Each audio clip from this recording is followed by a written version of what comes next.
In today's video, I am going to be comparing the 2-3 zone versus the 1-2-2, but as half-court trap defenses.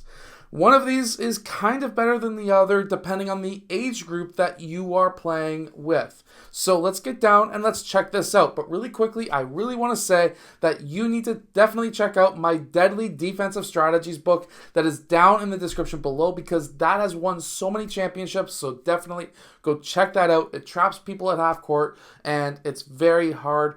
All the strategies in there trap at half court and it's extremely hard to try and beat. So definitely check that out. So what I have is red. The red team is in the 2-3 half-court trap, while the blue team is in the 1-2-2. How these zones get their name is in the first line, there are 2 players. In the second line, there is 3, hence the 2-3 zone. Versus the 1-2-2, where there's 3 lines of defense. You've got 1 person in line 1. Line 2 has 2 people, and line 3 has 3 people, which makes it 2 people, which makes it a 1-2-2. The whole idea with these zones is player 1 needs to force towards the sideline, and player 2 needs to force towards the sideline, and when you are having the other team dribble the ball up the court, these 2 players could be super tight. I personally run this zone myself, and I've been really successful with it, especially at the young age groups. Essentially, what you want is, let's say, just as an example, we have player 1 with the ball, and the team is set up like this, which they technically should be in one of 2 ways. This would be one way of trying to beat the zone. If the pass goes to this side, 4 needs to go up and trap, 1 needs to go over and trap. 5 needs to drop, 3 needs to drop, 2 needs to drop. So now the zone is going to look like this. Essentially, you are still in a 2-3 zone. However, what I like to do is have player 2, this guy, I like to have him a bit higher, especially at younger age groups. Because at younger age groups, so for example, I ran this same exact zone with U11, U12, because I'm not one of those nice coaches who just run man only.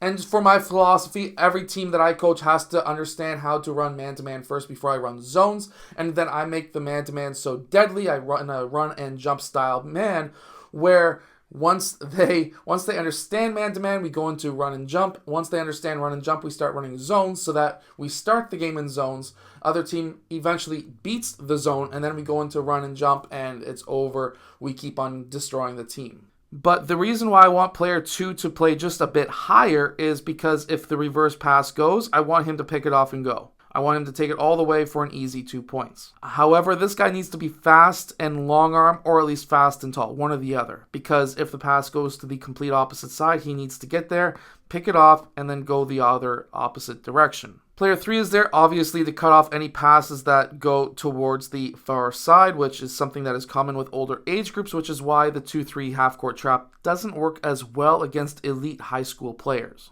Now, what you are essentially hoping for is, with this zone, you are hoping that they don't set anyone up in the corners, and you're also kind of hoping they don't set anyone up in the middle, even though this kind of defends really well against the middle. What you're hoping for is what happens with my teams quite often, which is player 1 dribbles up, he gets frozen by the 2 guys, he dribbles out towards one side or the other, sometimes he just turns it over, and then there's the trap.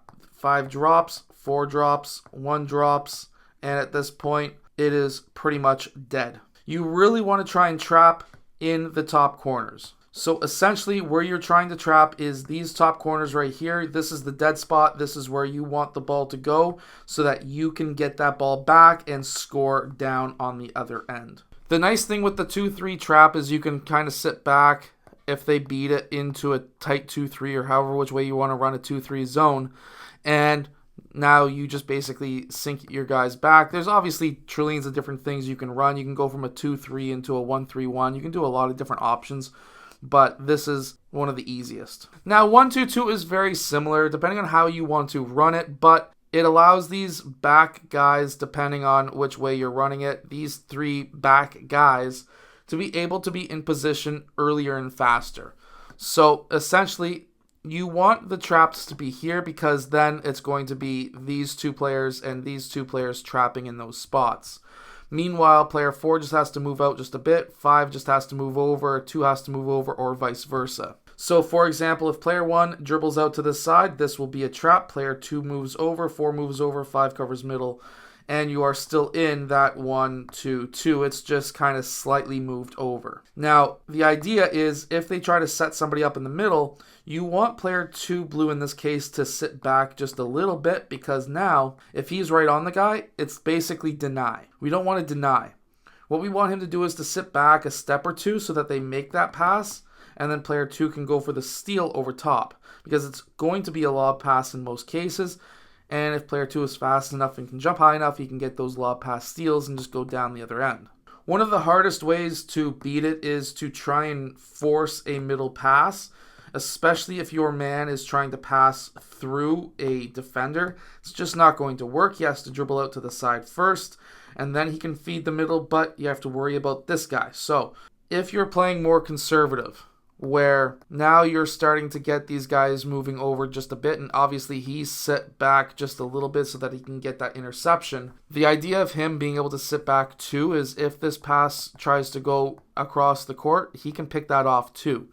So basically, you're allowing player 2 to be fast in a position to steal this pass, but also steal this pass. So that's what you have to worry about. Any of these long passes, player 5 needs to get to, and you can't pass here because there's 2 defenders who are already along that sideline, so this null and voids this guy.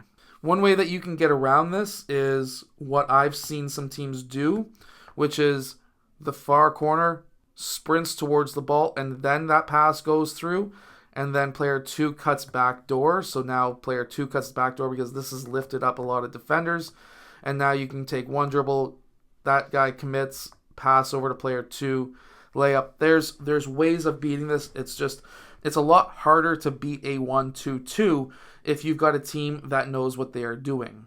So if you are playing younger teams, so like let's say middle school and younger, a 2-3 half-court trap is going to be insanely deadly. However, if you've got an older team, like let's say an elite prep school team or an elite AAU team, now what you have to look at is maybe a 1-2-2, because now it's setting players back a little bit more conservative. You're not trying to really rush up on that ball, and you're covering the long pass a little bit better. So that would be where you're playing each zone. A 1-2-2 is still deadly at the younger age groups, but it's a lot harder to operate and run versus a 2-3 that's kind of simple to be able to run. Anyways, I hope that this video has helped you. If it has, hit that like button and subscribe. I'll see you guys again in my next video. Make sure to go check out my Deadly Defensive Strategies book that is down in the description below.